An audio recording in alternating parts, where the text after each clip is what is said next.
প্রলয় হলো ভারতের একটি স্বল্প পাল্লার কৌশলীগত ব্যালিস্টিক ক্ষেপণাস্ত্র। এর পাল্লা হলো 150 থেকে 500 কিলোমিটার পর্যন্ত। এর প্রধান বিশেষত্ব হলো এটি কোয়াসি ব্যালিস্টিক ট্র্যাজেক্টরিতে কাজ করে। এবার তোমাদের প্রশ্ন আসতে পারে, এই কোয়াসি ব্যালিস্টিক ট্র্যাজেক্টরিটা কী? এটি আসলে একটি পথ যা কিনা পুরোপুরি ব্যালিস্টিক মিসাইলের মতো কাজ করে না, আবার ক্রুজ মিসাইলের মতোই নয়।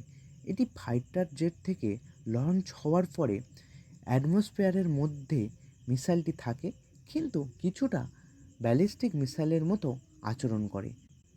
তাই এই পাথকে কোয়াসি ব্যালিস্টিক ট্র্যাজেক্টরি বলে।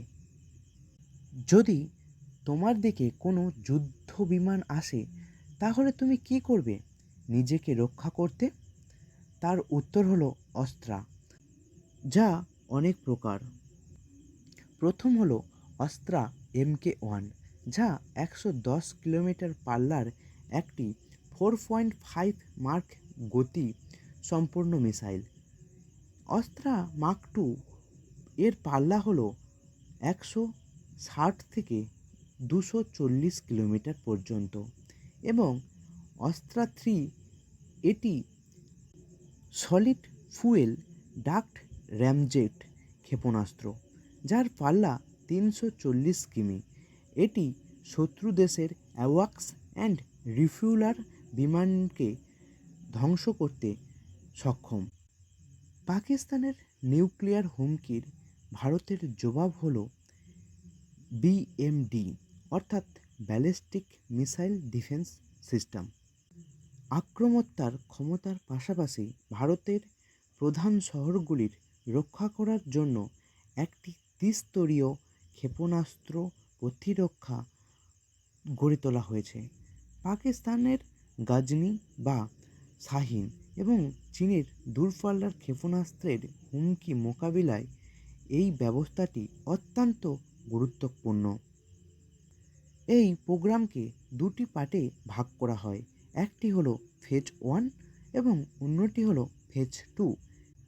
ফেজ 1-এ 2000 কিমি পাল্লার ইনকামিং ব্যালিস্টিক মিসাইলকে ধ্বংস করার ক্ষমতা রয়েছে। এর দুটি অংশ হলো পৃথিবী এয়ার ডিফেন্স, যা 50 থেকে 80 কিমি উচ্চতায় কাজ করে, এবং অন্যটি হলো অ্যাডভান্স এয়ার ডিফেন্স। ফেজ 2-তে 5000 কিলোমিটার রেঞ্জযুক্ত ইন্টারকন্টিনেন্টাল ব্যালিস্টিক মিসাইলকে আটকাবার ক্ষমতা রাখে। এর মধ্যে AD-1, যা কিনা 6.5 ম্যাক গতিতে উঠতে সক্ষম এবং এটি বায়ুমণ্ডলের ভিতরে ও বাইরে উভয় স্থানেই লক্ষ্য ভেদ করতে পারে। ভারতের পরবর্তী লক্ষ্য হলো হাইপারসনিক মিসাইল তৈরি করা, যা ভারতকে একটি এক্সক্লুসিভ ক্লাবে প্রবেশ করায়, যেখানে শুধুমাত্র রাশিয়া অবস্থান করে তাদের কিঞ্জল মিসাইলের মাধ্যমে। ভারত ইতিমধ্যে হাইপারসনিক টেকনোলজি ডেমোস্ট্রেটর এর পরীক্ষা চালিয়েছে। 2026 সালে মে মাসে DRDO ক্র্যামজেট ইঞ্জিন 1200 সেকেন্ড একটি সফল পরীক্ষা সম্পন্ন করেছে, যা ভারতের হাইপারসনিক ক্রুজ মিসাইল কর্মসূচির একটি বড় মাইলফলক। এছাড়া ভারত রুদ্রাম নামক অ্যান্টি রেডিয়েশন মিসাইল তৈরি করেছে, যা শত্রু এর রেডারকে ধ্বংস করে দেয়।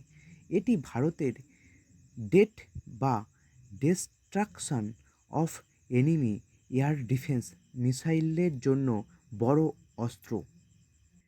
এই রুদ্রাম মিসাইলের অনেকগুলি ভ্যারিয়েন্ট রয়েছে।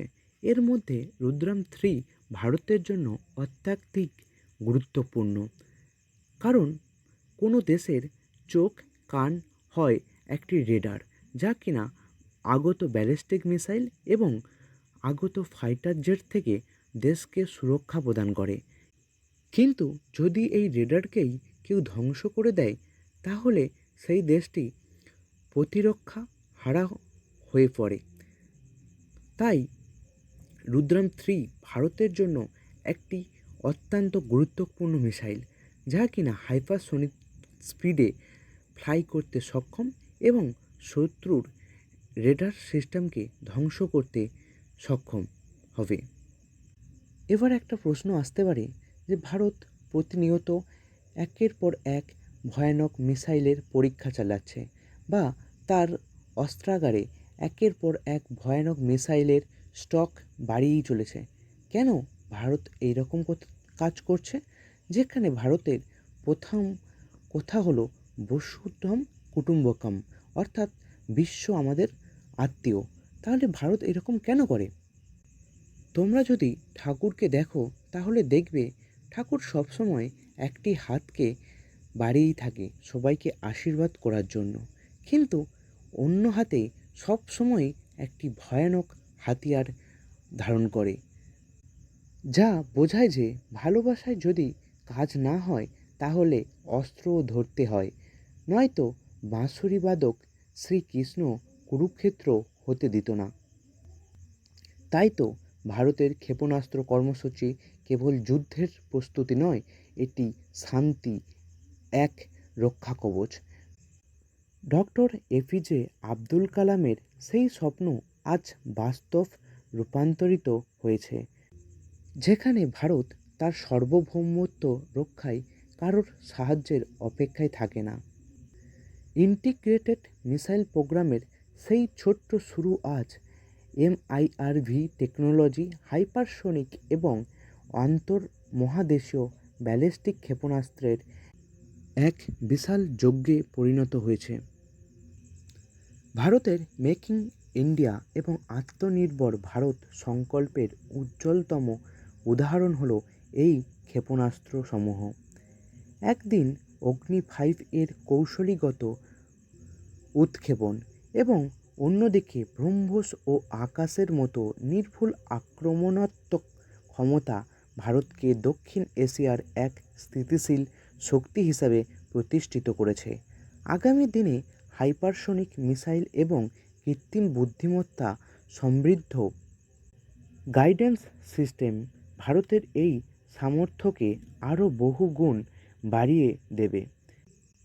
বিশ্ব যখন এত অনিশ্চয়তার মধ্য দিয়ে যাচ্ছে, তখন ভারতের এই ক্ষেপণাস্ত্র কর্মসূচি দেশের নাগরিকদের সুরক্ষা এবং বৈশ্বিক শান্তি রক্ষার এক অপরিহার্য স্তম্ভ হিসাবে কাজ করে যাচ্ছে। তাই তো আমরা বলতে পারি, একা একা চললে নিজের উন্নয়ন হয়, কিন্তু সবাই মিলে একই সাথে চললে সার্বিক উন্নয়ন হয়। জয় হিন্দ। এই দিয়ে শেষ করলাম আজকের এই ভিডিও। জয় হিন্দ।